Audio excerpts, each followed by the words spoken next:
This week, we hold on to our butts after watching Jurassic Park, and along the way we ask, was this movie trying to be sexy? Is Steven Spielberg commenting on lawyers or technology? And just how timeless is this movie? Life finds a way on Force-Fed Sci-Fi.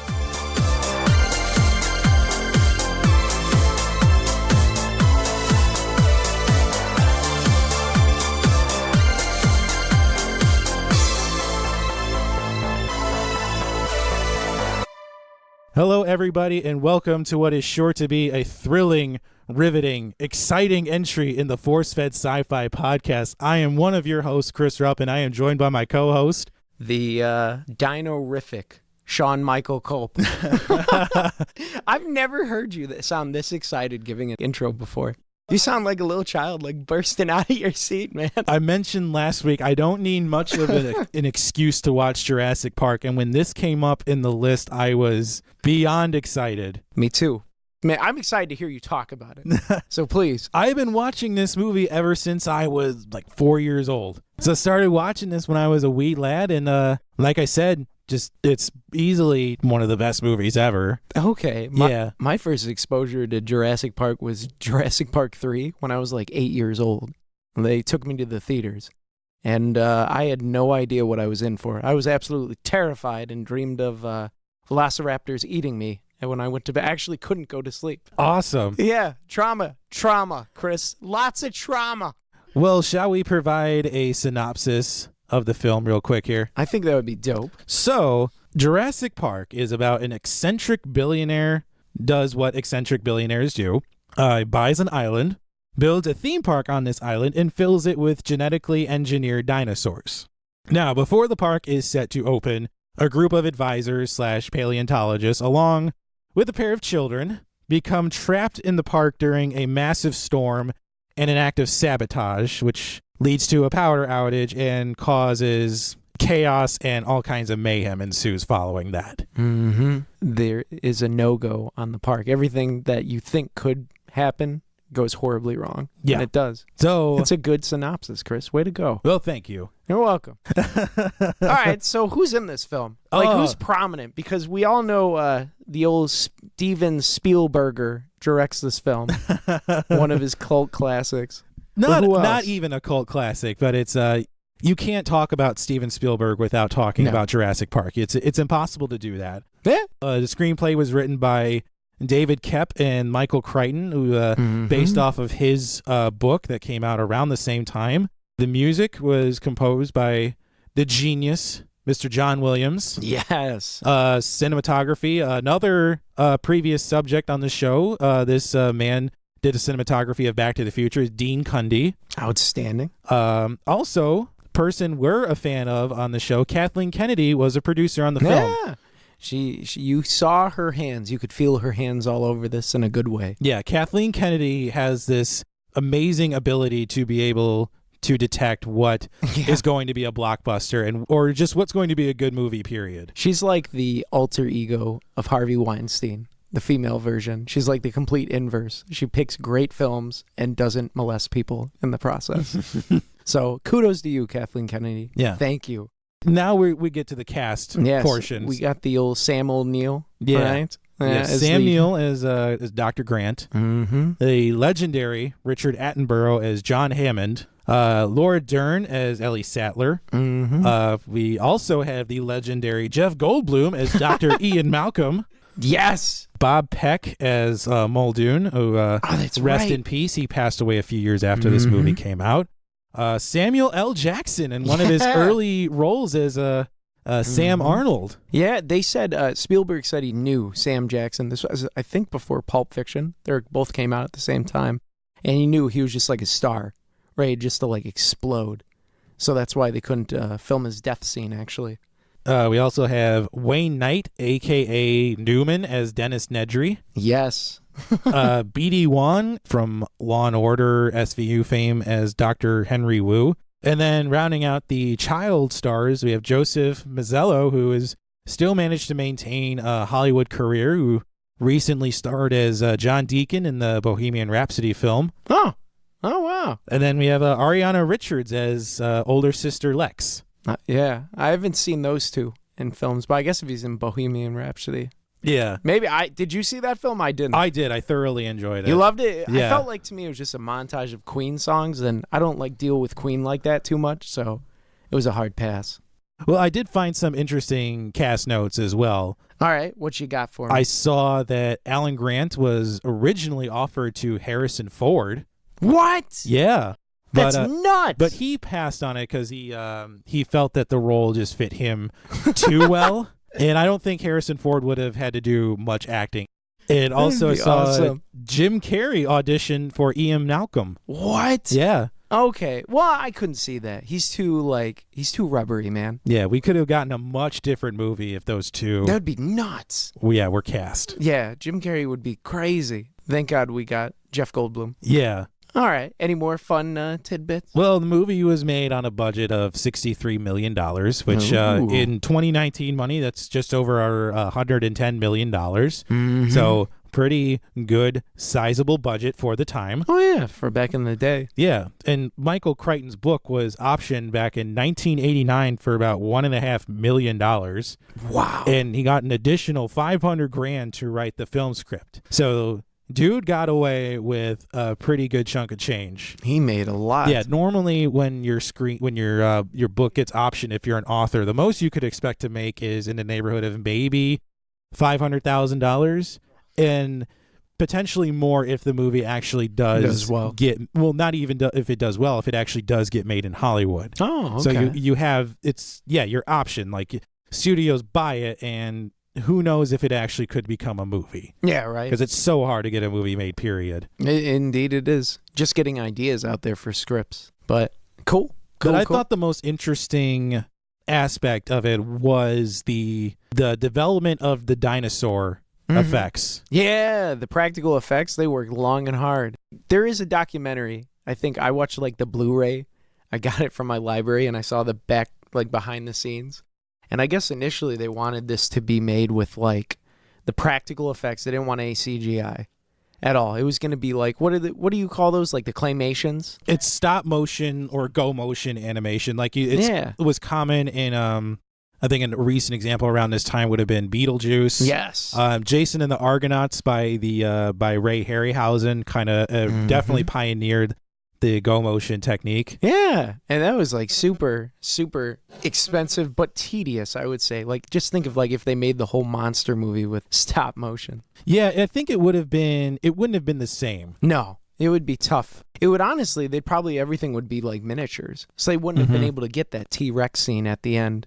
So I guess how it went was Spielberg saw the stop motion, he loved it, but then one of his homies called him and said, "Hey, I've got this new CGI effects that we're doing. Check it out." And it was just like a bunch of skeleton velociraptors running over like a backdrop of Hawaii. And I guess Spielberg loved it so much that he just went for it. He said, "We're going CGI." But how cool he is, though, the same people, though, that was going to do the stop motion served as the artistic directors. So he still gave him the job. Yeah. He didn't like just write him off and be like, "Sorry, deuces." Yeah, and I feel that the man who was originally going to do the go motion technique deserves a shout out, Phil Tippett. Yes. Because he continues to serve Hollywood in a very, very prominent role as like a special effects advisor and a creature advisor on a lot of films. And his career it changed from this film.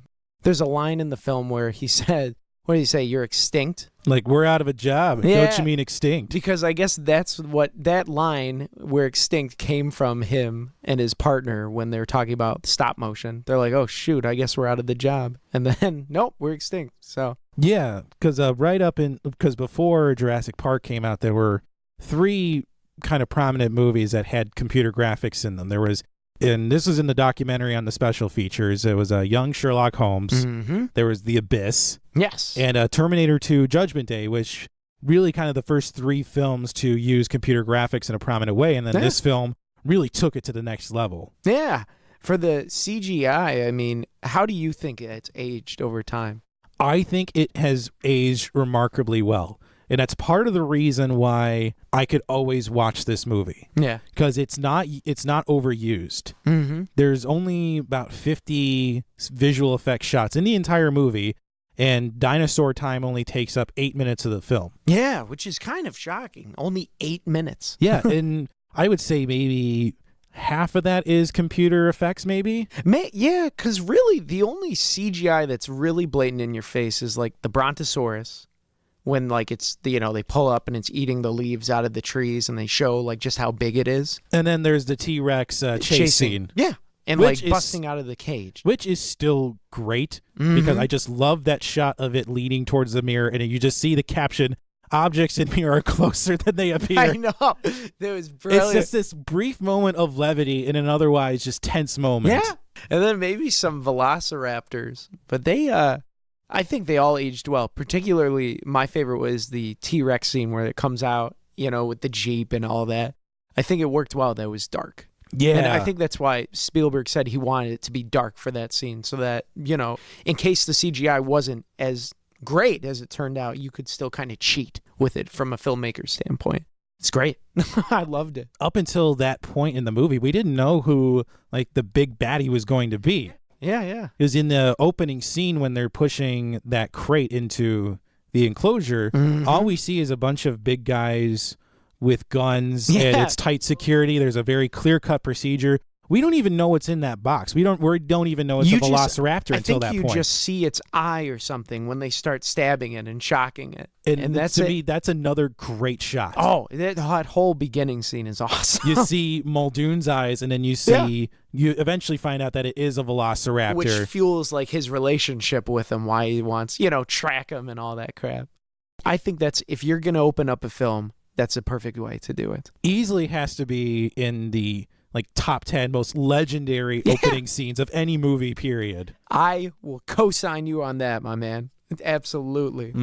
So the big thing, though, what helped with the dramatic scenes in this film, I think definitely is the score and the music. Yeah. Like you mentioned, your favorite scene was the T-Rex coming through the fence. To me, my favorite scene is the group's arrival on the island. Okay. And then them driving out to that clearing and seeing the brachiosaurs and then the herded dinosaurs. To me, that is just, it's a work of pure genius because you have Steven Spielberg at the top of his blockbuster game. And then you also have on the other side the genius of John Williams composing, showing us the two of the main themes of the film. And so you have the adventure theme of them flying in the helicopter and landing on the island. And then you have the animal theme of them encountering the dinosaurs. And that dinosaur theme, I can't talk about it enough. It's nice. I get emotional just thinking about it in my head because bottom line, yes, it is great film music, but it's also beautiful music, period. Yes, it is. And you can actually, for people that listen, you can check it out on Spotify if you have Spotify, and it's really nice. Yeah, I was running to it. I'm like, this is amazing, super epic, man. And we'll talk about the score here right now. But if you do want if you do want a deeper dive into the score, I am not qualified to talk about music at an in-depth on an in-depth level. But I do recommend another podcast called The Soundtrack Show, where the host David W. Collins is a composer and a Hollywood voice actor. Oh, that's awesome. And he did a fantastic deep dive into the score and talked about things that just went right over my head. And I cannot recommend you check out his two-parter that he did on the Jurassic Park score. Sweet. So we'll talk about some things here with John Williams and Jurassic Park. I don't know. To me, the music just conveys this sense of awe and wonder. Oh, yeah. Well, this whole everything, the score, the sound effects that was in this film was just tremendous. How they figured out what noises to pick for the T-Rex when he bursts through the window, trying to eat the kids. I think they mixed elephants. Baby elephants was a big one for the velociraptors, like a lion's roar. And initially, I didn't even hear it until I watched the background scenes, and then I could hear it. I was like, oh, snap. So that's what these, it's like a conglomerate of all these sounds. Which I have to admit to a previous mistake I've made in previous episodes. I've actually originally attributed the sound design to Ben Burt, and that is a mistake on my part. Actually, Gary Rydstrom did the creature effects and sound design of this film. Oh, wow. So I have to admit my mistake, mea culpa, and give Gary Rydstrom the proper credit he's due. Definitely. For the creature effects, too. All that. For the special effects with the dinosaur in and of itself, did you know for that whole scene when they're in the Jeep that it was a pain in the butt to shoot because when they contracted the dinosaur out, they guesstimated the weight, and for the mechanics of it, it was only designed to move at a certain weight, like let's say 100 pounds. And because Spielberg wanted it to rain, because he's like, this will help the CGI effects and everything, it'll make it look more like less dense. He had to have the rain, and the rain on the creature, I guess, caused it to malfunction.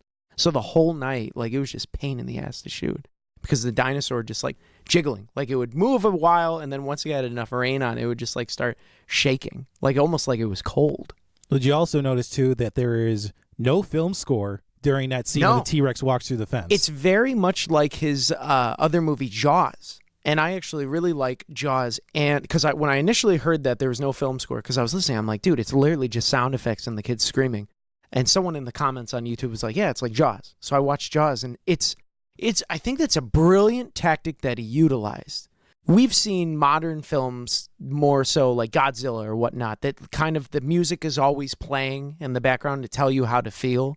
And I really like it when a director doesn't, and it just has like the sheer tenacity of the screams and the peril that these people are in because it's so raw.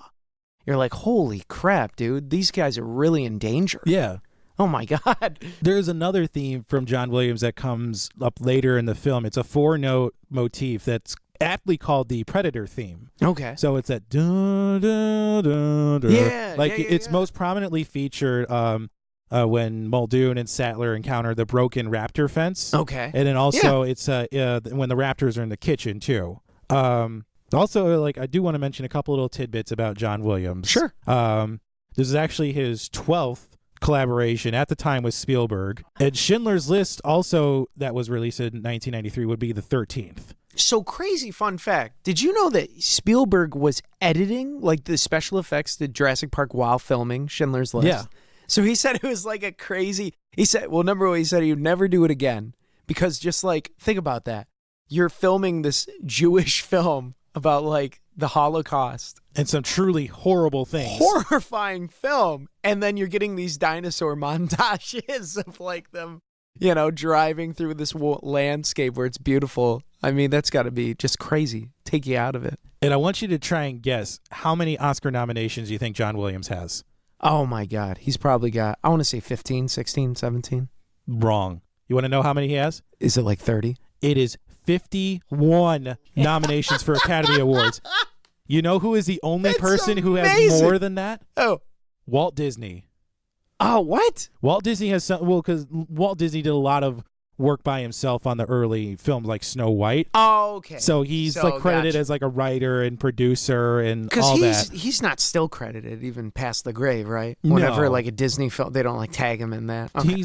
He's been dead since the 60s. It's inspired by. It's like, all right, man. Also, John Williams has composed 8 of the top 20 highest grossing films of all time. That is awesome. Yeah. Well, if you want a film, like a film score done right, you ask John Williams. He's in Star Wars, right? Yeah, he's done a ton of Spielberg films, yeah. I mean, he's basically, his music is so iconic. The soundtrack for Jurassic Park actually peaked at 28 on the Billboard charts in 1993, which does not happen. No. Like an orchestral score to get anywhere near the top 100 is remarkable. I think Star Wars was the first film that its orchestral score peaked at number 1. Well, yeah, it's got that iconic ballad, man, of the Stormtrooper March. And you can't beat it. And I think the music, much like what Jaws did for it, I think the music is a big part of what makes the film timeless. Yes. Because there's so many people who, without knowing the rest of Jurassic Park, will know the music. Absolutely. I was watching the Lego one on Netflix today, and it was the intro, and they had the music playing, and my girlfriend's in the other room. She's like, oh, are you watching Jurassic Park? And I'm like, yeah, I guess, the Lego one. But that's cool that people can just pick it out, man. I guarantee you've hummed the Jurassic Park theme at some point in your life. Everyone. I mean, it's just so, everyone knows it. Name that song. No one would ever lose. Yeah, I can't listen to that soundtrack enough. It's like I said, it's beautiful music, period. If you got some extra money, head on over to the music store on Apple and do yourself a favor and buy the soundtrack. Yeah. Well, let's talk about, too, as we get back to the movie here, let's talk about a couple science-y things behind the movie. So we want to talk about, could a Jurassic Park actually happen? Which I feel a lot of people are clamoring for, like, oh, this technology exists because it's in the movies. Right. Which don't believe everything in the movies, folks. Yeah, like Steven Spielberg movies were like like pre-internet days. Oh, I saw it in a Spielberg movie, so it must be true. It has to happen. But you know what? His film Jaws, though, terrified people to this day, I'm sure, about like going to a beach. Terrified me. Still to this day. I'm not terrified of beaches. Sharks. I'm terrified of sharks. Same, brother. I don't mess with them like that. But I found an interesting article on Forbes by Alex Knapp that disproves a few things about the science behind this movie. Mm-hmm. So there was a study by the University of Manchester in England that proved that it's impossible to extract DNA from even pre-fossilized amber.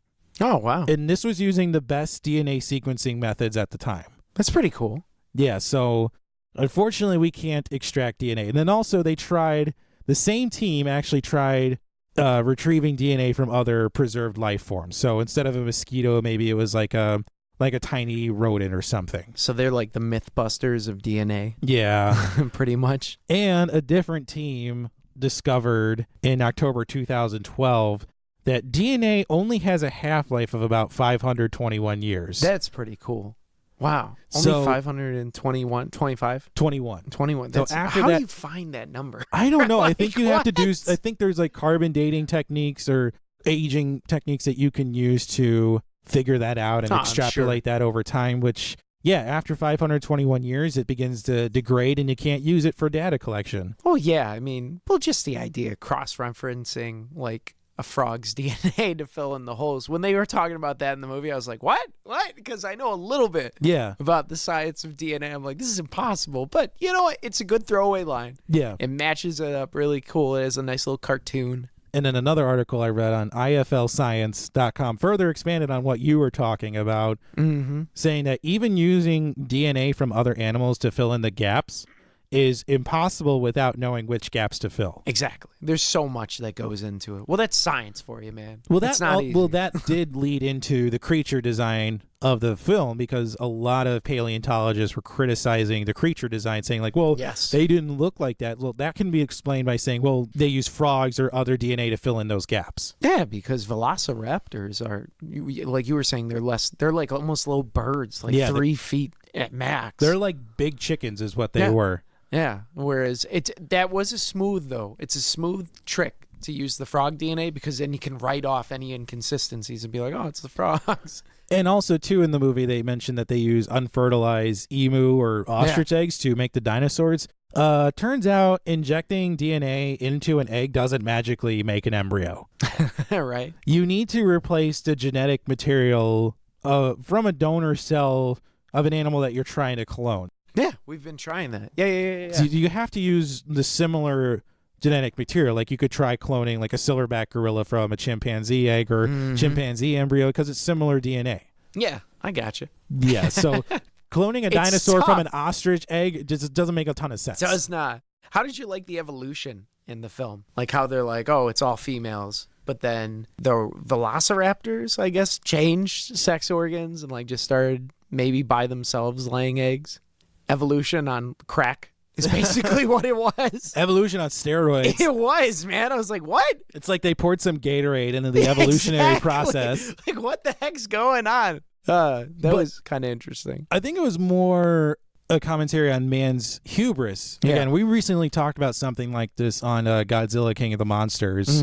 It's trying to control a system that's not meant to be controlled. Yeah. And this is Dr. Malkin's big thing with the chaos theory. Yes. That whole shtick that he was on the whole film. Yeah, you can't put boundaries on nature. You can't try and control a system that's not meant to be controlled. No. Because the book actually talks about that too, where they try to use cameras and algorithms to predict like an animal's population because they don't actually know. Oh, that's cool. Yeah, but then, of course, the animal's sex changes. Yeah. And they're able to breed. And use door handles. Yeah, and all that is just thrown. All the algorithms and tracking is thrown out the window. Thrown in the freaking trash. God, that's got to be a scientist's nightmare. Yeah. A researcher, you're just like, what works? So we talked about could a Jurassic Park happen? Yeah. Now it's appropriate to ask, should a Jurassic Park happen? I'm interested in hearing your take on this. So Sean, you immediately said no. No. So Sean, what leads you to say no? Dinosaurs went extinct 65 million years ago for a reason, man. Bringing them back is just, it's not working for me, man. Why would I want to bring back dinosaurs? Number one. And number two, would it even be possible? Well, obviously not. But if we could, for an off chance, no, I wouldn't be interested. Because I like, what would you do? Put them in cages? So like a zoo, And I could just see lawsuits from like PETA.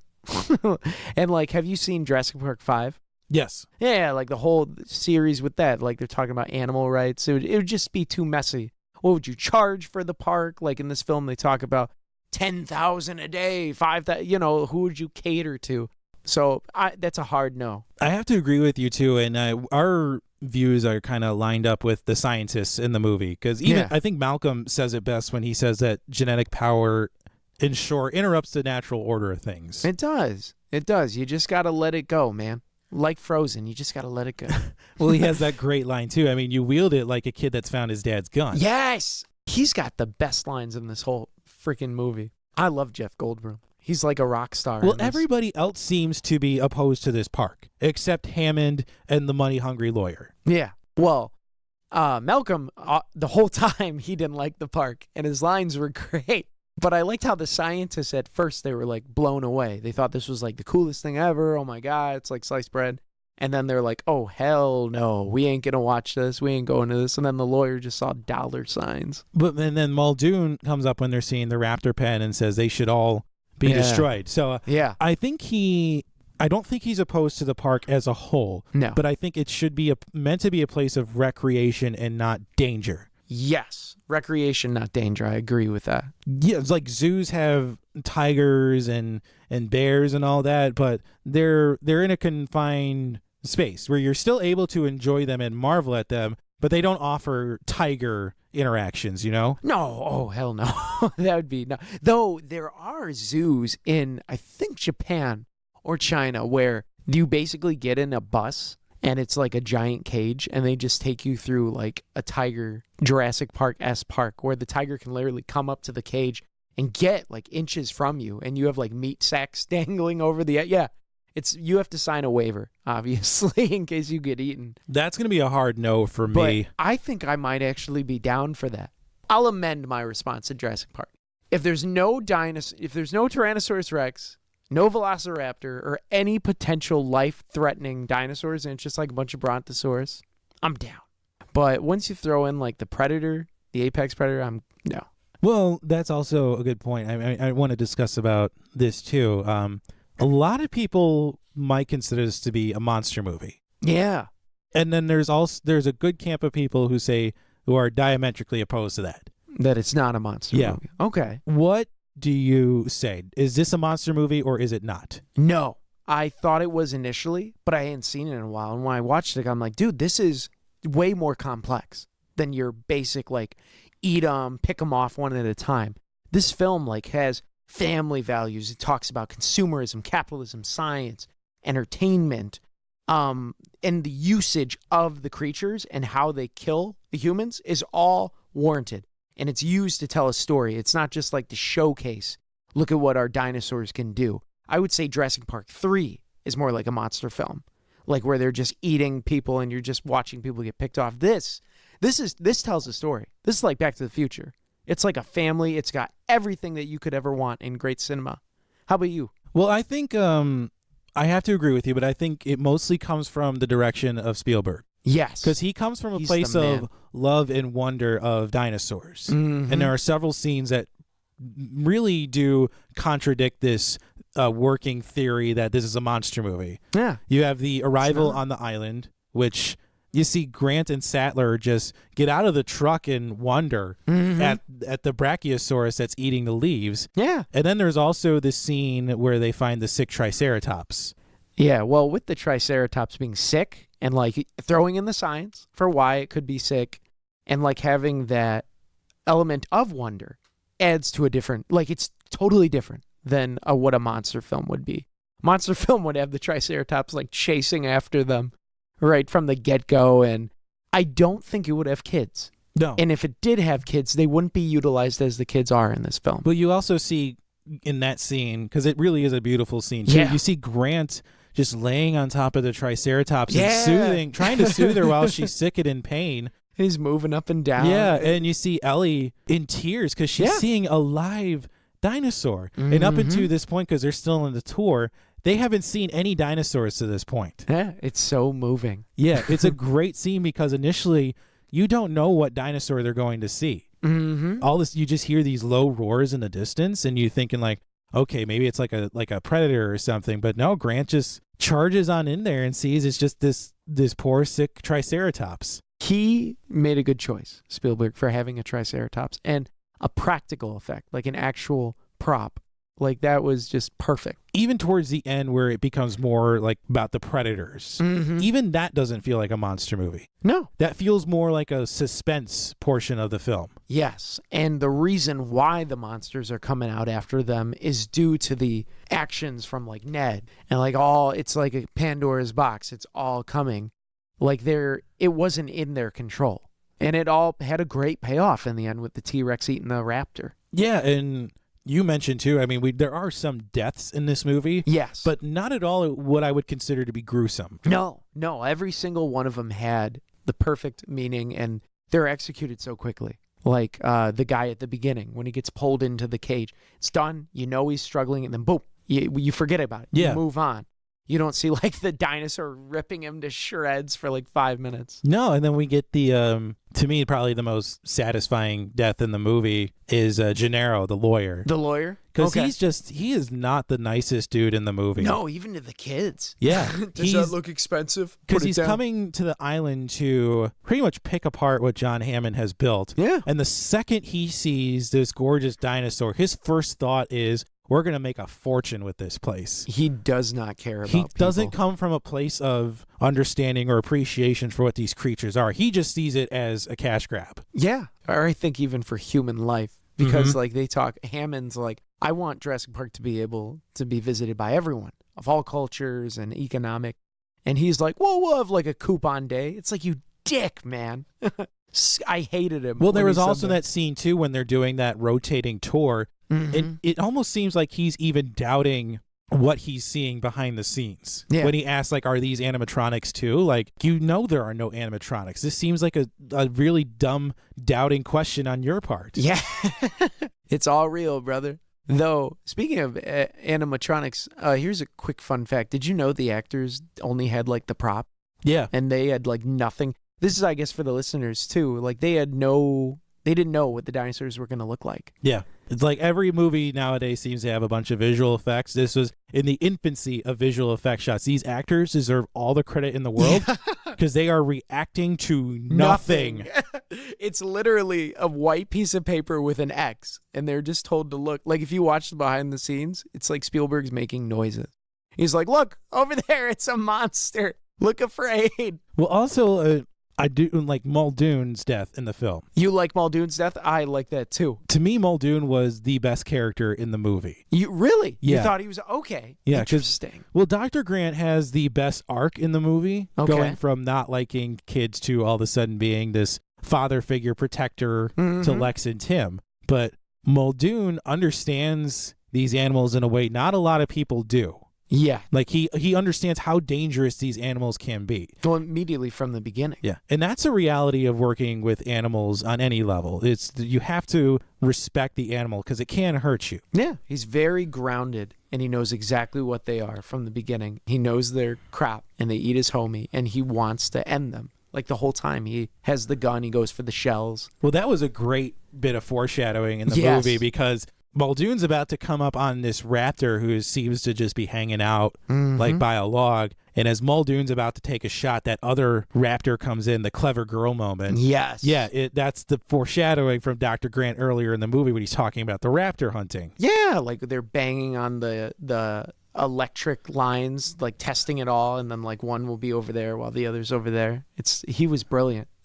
It was nice how it fulfilled itself, man. Yeah, if Muldoon hadn't died in this movie, I would have loved to have seen him return in other films. Yeah. Well, that's just it. For some reason, when I first saw it, I forgot that Muldoon wasn't the actor from the second Jurassic Park. Yeah, Pete Postlewaite, Yeah, who we've talked about on the show before. We have, and I thought for some reason he was the same guy, but they weren't. They're just kind of similar, but his character was awesome. I still like, I think Grant is my favorite, though. He's my fave in this film. Him and, I like Jeff Goldblum, but that's because I like Jeff Goldblum as a person. This movie's a bit weird with that because you have this long lingering shot of Jeff Goldblum after he's injured. His shirt is wide open and he's like laying down like he's posing for a painting. And he just has this heavy breathing going on. Dude, he's a meme. He's literally, he's a pillow. You can get that image on a pillow. Yeah, and then you have Muldoon walking around in boy shirts for the entire film. And then you have Ellie Sattler who, again, she's walking around in shorty shorts and her, like, half of her shirt is gone. Laura Dern. Like, I don't know if this movie was trying to intentionally be sexy, but there was just, like, so much going on that was weird. They were trying to sell khaki shorts. Maybe that's it. I mean, to say, hey, khaki shorts are sexy too. That was slightly distracting, but I mean, did you have anything in the form of a lens flare? In a lens flare, I think we both talked about this. The only problem, I only have two things that I did not like about this film. One was the kid getting electrocuted from 10,000 volts and somehow surviving. And then the second one was when the T-Rex jumps over, like breaks out of the cage. But, you know, it seems like the land there's no drop off. But when they get by the cage, it's like a freaking ravine. Yeah. You know, where the Jeep goes down. It's like, wait, what? What? How did T-Rex stand up there and eat the goat then? Yeah, so the same hole that the T-Rex walked through is now suddenly, it's now a 400-foot cliff and he's dropping a car off of it. I don't know if he jumped up or if it's like the cliff is next to it. I don't know. I don't know what's scarier, the fact that it's a T-Rex or if it's a T-Rex that can leap 450 feet and clear a tall fence like that. Well, that's just it. And if he can leap that, then he should have done it before. So I think that was just Steven Spielberg messing up by accident, being like, oh, this would be a great shot, you know, but he forgot the consistency. But otherwise, those are my two lens flare gripes. I would also lump into the scene where Ellie is sifting through the dinosaur poop. Why is that? Because, I mean, she doesn't find anything wrong anyway. No. So it's inconclusive, and she just spent all that time digging through the poop for nothing. But also, I actually had a problem with that. Now that you mention it, Mm-hmm. Poop gets all over her, and she doesn't even wipe it off. Well, she's wearing those gloves. No, but it's literally like crap droppings go on her shorts, on her skin, and she like just, nope, no big deal. I'm just going to like take off the gloves. I'm like, dude, that's like animal dungus right there, and you're just going to let it touch you? So that was my gripe when I said, oh, disgusting. Well, what about a red shirt? We talked about the deaths a little bit. Did you feel there were any red shirts in the movie? The only red shirts to me were the cows and the goats that were getting slaughtered by these animals. You know, again, we have another example of these poor barnyard animals getting sacrificed to show that the dinosaurs do eat. I can't believe it, man. In all these films we've reviewed so far, how many freaking animals are just like mutilated? If there is a listener out there, please, we beg you to look back at what we've discussed and just track how many barnyard animals that have been killed. Yes. And if you want to make a drinking game out of it too, do a shot for every time we mention it. So that would probably make this even more fun. But for real though, I think those are my only red shirts. How about you? You know, honestly, I don't think I had one. Yeah. It's just, like you said, every death serves a purpose at some point in the movie. Yeah. You know, Joffrey in the beginning, he's meant to show the audience that this is danger, what we're walking into. Mm-hmm. And then you have Gennaro, and we already talked about him. You have Nedry, who was trying to gain some nefarious... he was sabotaging the island for nefarious purposes. Really, probably the only villain, right, in this whole thing. Ned. If you could call him that, Dennis Nedry. Yeah, and he's not even like a villain. He's just some greedy dude that wants to make money. Yeah, which, I mean, if you think about the money, are they going to pay him like $75K up front? Yeah. And then another $75? So I'm like, $150,000 just to steal? Well, I think it was $1.5 million. Oh, $1.5 million. Yeah. So it was $100,000. Yeah, they were going to give him money up front, and then they were giving him money based on the embryos that he was able to get off. Gotcha. Okay, because it was really quick. But I did like the shaving can though. Yeah, that's pretty dope. I've heard that you can actually buy that prop. Oh, that's cool. Yeah, which I would be interested in buying. Huh, that's actually, yeah. I didn't know you could. I was actually happy when he died though, to be honest.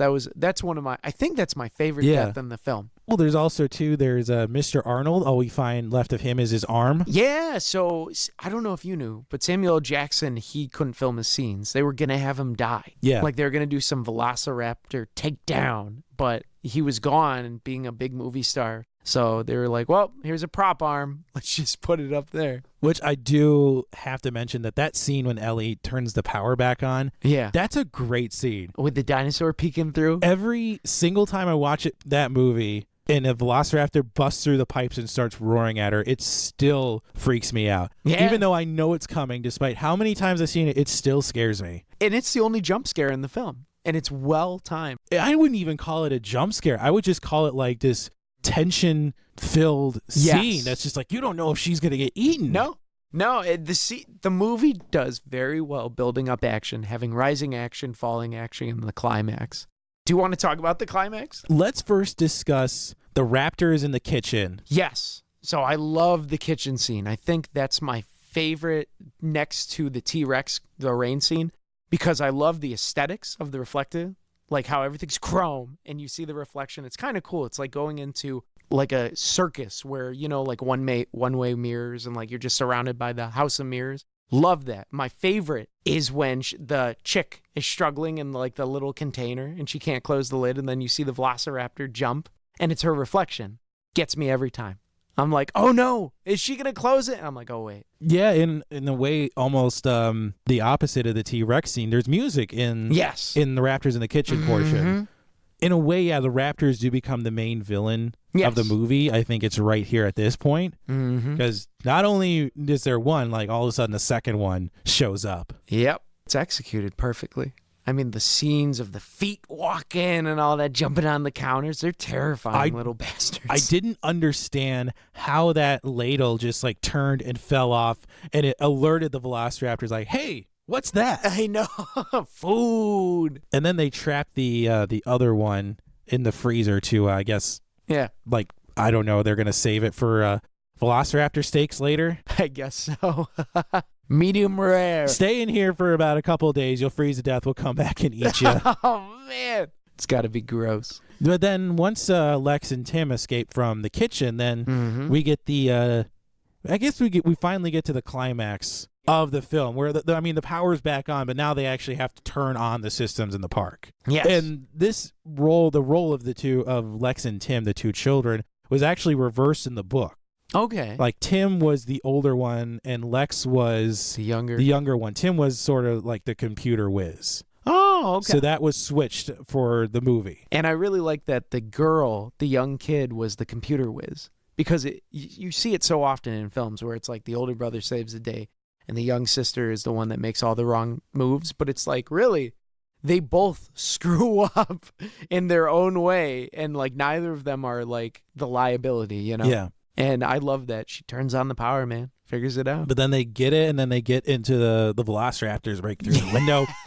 They turn the locks and everything. Yeah, and then they escape into the rotunda with all the bones and everything. Yeah? And I thought that was great. Great scene, man. Yeah, and then it looks like all hope is lost, and they're going to get eaten by the two Velociraptors. The T-Rex whoops in. It saves the day, and then that adventure music kicks in with that great theme. That's still such an exciting scene to watch. It is. I like that the banner falls down with it's like something about going extinct. Yeah, when dinosaurs ruled the earth. Yeah, dinosaurs ruled the earth, and I think T-Rex. Like casual fans of the movie may call that a lens flare. Yeah, but I don't. I think that's a nice dramatic flair to like this great adventure that we've just watched. Yes. And initially, I guess they weren't going to have the T-Rex in it. No. It was just going to be Velociraptors, and when they were on the skeleton, it was going to fall down and just like penetrate, and like it was going to be really brutal. But then Spielberg was like, no, We need the T-Rex to come in. It would be perfect. The ending was storyboarded very dramatically different than what we got. Yes. Because originally, and this just surfaced recently, that John Hammond was storyboarded to die. Yeah. He was going to get eaten on a table model of Jurassic Park by a velociraptor. I mean, that's cool too because it fits. It's artistic. Very fitting. The creator dies on his creation. Well, John Hammond was also he was killed in the original book. I see. I didn't know that. Yeah, he was killed by a pack of like the smaller dinosaurs, the compies, who appear in later entries in the franchise. Okay. But this one in the movie is originally set to be killed by a velociraptor in what looked to be almost a gruesome way. Yeah, what was anyone else supposed to die in the book, or? Yeah, Ian Malcolm actually died in the book, or it's implied that he died because he spends the movie in like this morphine-induced haze.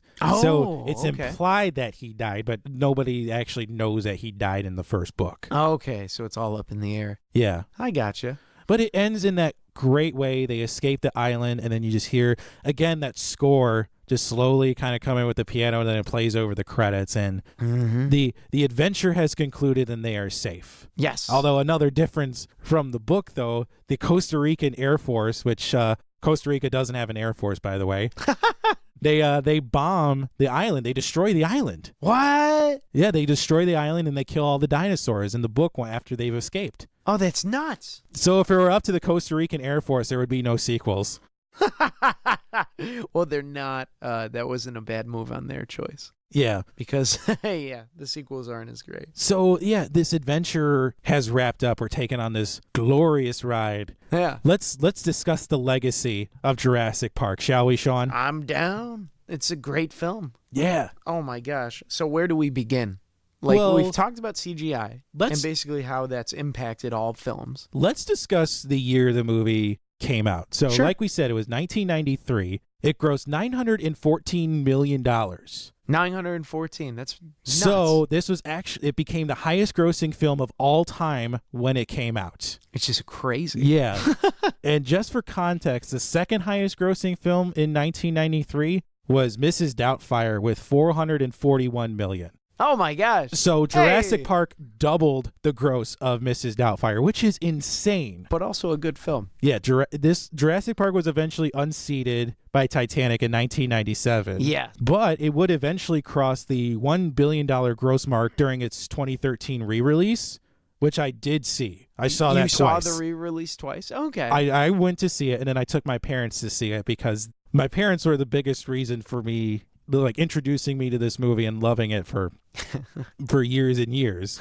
So I'm repaying them back for all of that. And I don't think for this film they haven't like retooled or noodled with any of the CGI. All they did with the re-release was they cleaned up the picture, and they didn't redo anything with the sound. They just cleaned it up for the IMAX presentation. Sweet. Thank you, Spielberg, for not pulling a Lucas and just noodling. We did not want any more dinosaurs shoved into the frame. So won Thank you. 3 Academy Awards. Sweet. Best sound editing, best sound mixing, and best visual effects. Makes sense, man. Yeah, the sound is incredible in this film. So this was also the same year that Schindler's List was up for all those Academy Awards, and it ended up winning for Best Picture, Best Director, So and a Spielberg bunch of other just ones. dominated the Oscars.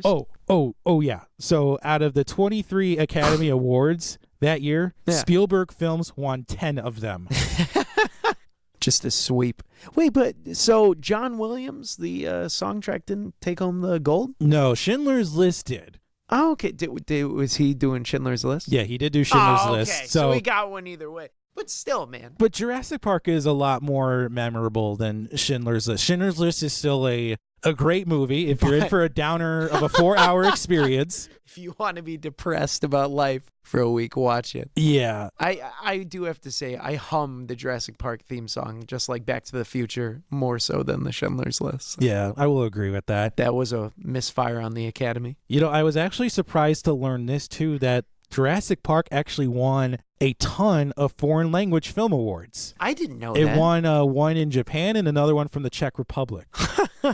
They love it overseas. Yeah, and obviously it spawned an entire franchise, which we won't get into today. I mean, we could be here for a couple of hours talking about the Jurassic Park series as a whole. But see the first. I mean, if you're going to see any of them, see the first because it's the best. Yeah.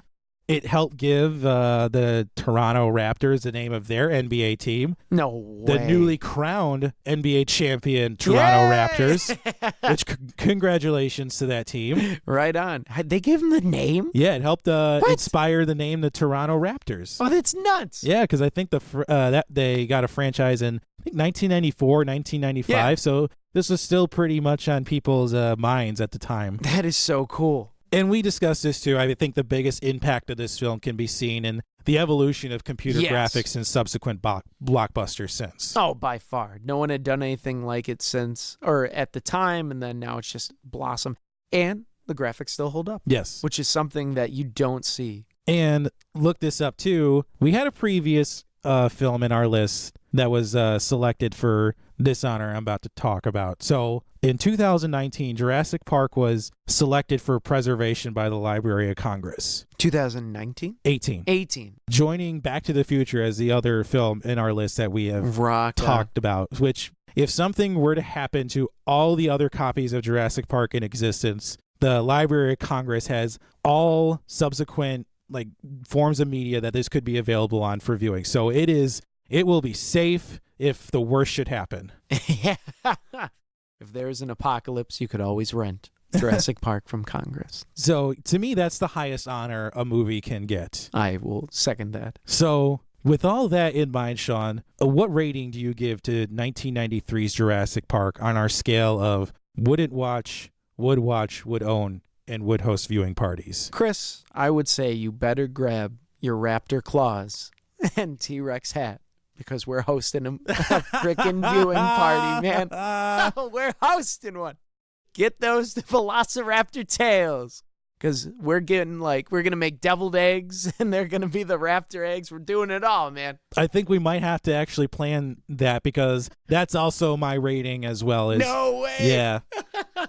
I know it's very tough, but I love it. It's great. If you like cinema and cinema history, I say you got to watch it, man. To me, this is the definition of a perfect movie. Yes. It has tension, suspense, excitement, groundbreaking visual effects, in addition to some of the best work that John Williams has ever done. Yeah. This is a film that every summer blockbuster should aspire to be. Absolutely. And it has and will continue to entertain people for years to come. You can revisit it at any time, learn something new. It hits on all levels, whether you're a kid or an adult. Yeah. Kick butt, Spielberg. Way to go, man. I'm almost sad that this movie has come up so early in Yeah, the podcast right? run. But that also means that we can add in the other some other Yes. Jurassic Park films. So by no means are we done with the franchise. No, I want to slog through it once we get to 3. Good God. But this is great starter. So enough of Jurassic Park. What do you say we pick our film for next time, Sean? Let's do it. Let's consult Major Samantha. Yes, we're going to enlist the help of our friendly random number generator AI, Major Samantha.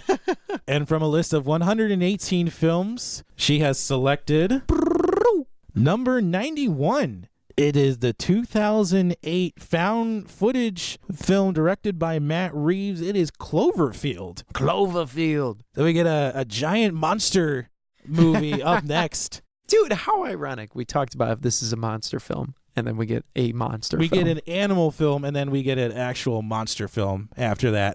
All right. Sweet. I'm excited. I think that about wraps it up on this edition of the Force-Fed Sci-Fi podcast. If you enjoyed the show, please head on over to iTunes and leave us a 5-star review. It helps drive us up the charts as well as help people like you find the show. We are across the spectrum of social media with Facebook, Twitter, and Instagram, all at Force-Fed Sci-Fi. Please comment, like. We love chatting with you guys. You can check out and download episodes at Apple Podcasts, Spotify, Google Podcasts, the iHeartRadio app, or wherever you find podcasts, and please subscribe so you never miss an episode. Finally, you can check out our website, forcefedsci-fi.com, for show notes and links to all of our social media. So for all of us at the ForceFed Sci-Fi team, we will see you next time.